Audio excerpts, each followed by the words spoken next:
Viewer discretion is advised.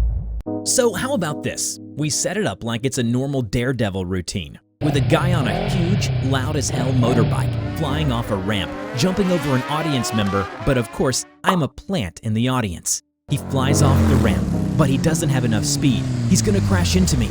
I scream. The audience screams. Everyone screams. But then, at the last moment, I open wide and swallow the bike whole. What do you think? Your act is dangerous enough when someone else is holding your mouth open, let alone opening it at the last second. It's quite the idea, I'd say. Herman Fuller's voice and the knock of his cane boomed across the tent. Many entered the trailer after Herman. The danger, the drama, the excitement. That's what people are looking for. Risk is what pushes us to be the best. Risk is what makes the crowd cheer. Motormouth, I approve of your show. Hello everybody, I'm TheRubber. Today, we're bringing you a tale from the SCP Foundation SCP-2094 Motormouth. As the room clapped and cheered in feigned excitement to appease the owner of the circus, Herman Fuller noticed Icky's pensive mood. Icky, is something wrong? You know that I don't like it when people are quiet, you especially. After all, a circus is no place to be quiet. So speak up. No, sir. I'm just thinking of the show. Manny saw Herman was about to explode again and intervened.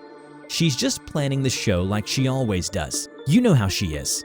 Herman slowly turned to face Manny. So you're speaking for everyone now? Is that it? Or has your brain sunk so far down these days that you've started thinking with your mouth? Sir, Mr. Fuller, with all due respect, I don't think we should take the risk, given how many people we've lost lately. We're running low on people. We should really minimize the risk we take. Herman looked at Icky and scoffed. He walked across the room and circled around her. Suddenly, he stopped pacing and put his hand on her shoulder. Icky could feel his grip was getting stronger. Icky, why don't you let me worry about things like safety and think about performing your best instead? Or are you the one in charge now? No, sir. Good. He tapped her shoulders and walked back to where Manny stood. All of you, remember who's paying you, feeding you, and taking care of you. Me. Who's the ringmaster? Me. All of you would be nothing without me. I made you. Remember that. He tapped Manny's leg with his cane. Manny and Icky exchanged a glance before he followed Herman out of the trailer. I should go prepare for my show. And his performance went as planned. Motormouth was seated among the audience, with a hat and a trench coat sloppily thrown on top to conceal him. He looked around the circus, but couldn't see Manny and Icky. Usually, they'd be around to oversee the performance. Herman was nowhere to be found either. He couldn't help but think about the future of the circus, and he couldn't see one as long as Herman was still in charge. His assistant clown suddenly yanked at his jaw, pulling it wide open. It jolted him from his deep thoughts. The heavy bike was flying towards him. The bike slammed into his half-open mouth, or at least part of it did. The other part crashed into the audience. The circus closed up for the day after the accident. Don't worry, Mr. Fuller. I'm fine. Really, I am. Just a little scratch around my face is all. I'll be back again to perform tomorrow. Fine? Fine? Do you know how much you've cost me? Herman raised his cane and brought it down on Motormouth's back. Do you know how much money I've lost in a single night because of your carelessness? You've caused damage to the set and injured my customers. Our reputation is ruined. Herman screamed as he wailed at Motormouth, who could only cower on the ground. Icky, Manny, and the rest stood around as Motormouth accepted the beatings. It was too much for them to watch. And there goes my cane, again. Herman chucked the broken cane at Motormouth. He adjusted his hair and jacket. Clean up this damn mess. He put on his hat and made for the exit. Motormouth groaned and Icky rushed to his side. I'm fine. Just need a little rest, and I'll be right as rain. Icky opened her mouth, but she couldn't find the words. She had seen Motormouth injured before, but not like this. How many times will the same damn thing happen? How many people do we have to lose before things start to change? This needs to stop now. Manny looked at Motormouth and left the room. The next day, Motormouth was resting in his bed.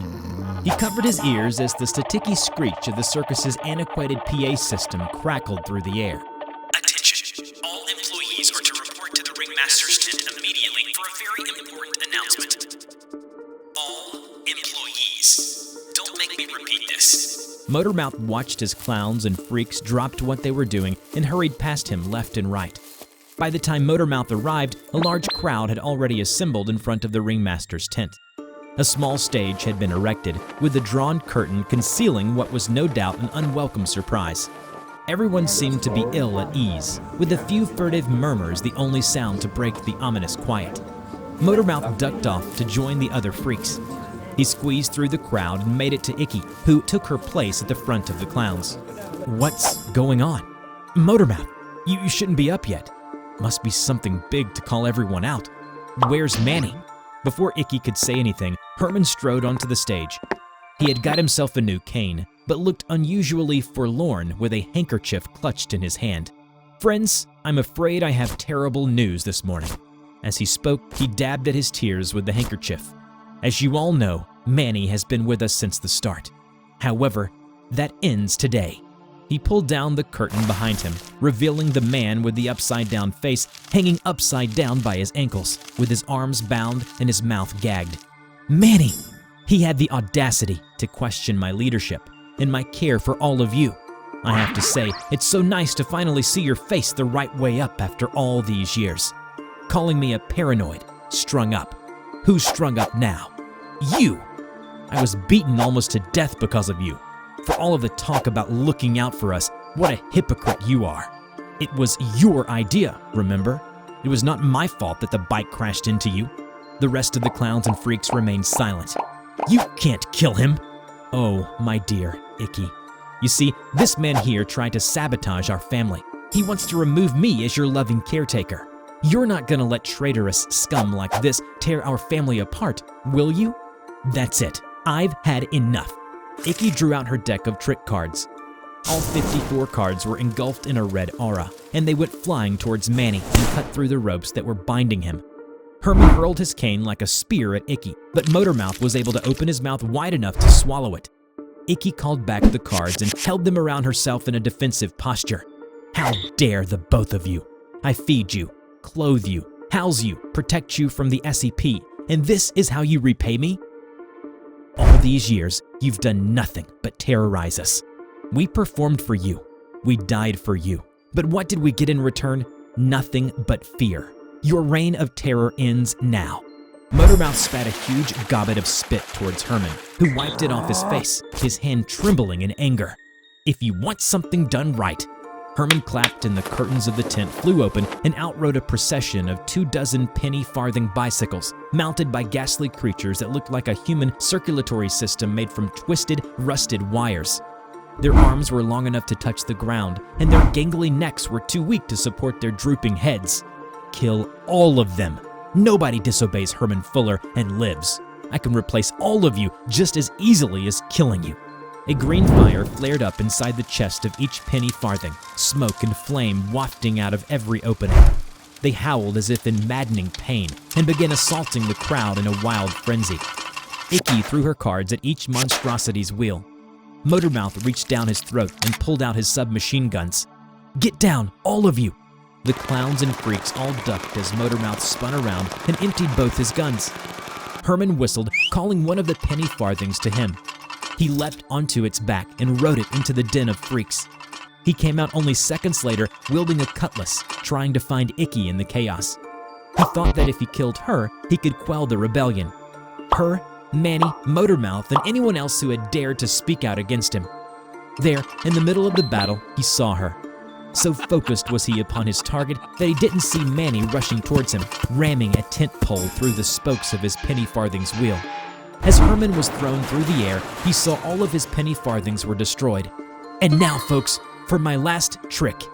Icky, hold my mouth." Icky grabbed the inside of Motormouth's right cheek. Another clown grabbed the left, and together they pulled his mouth open nearly 10 feet.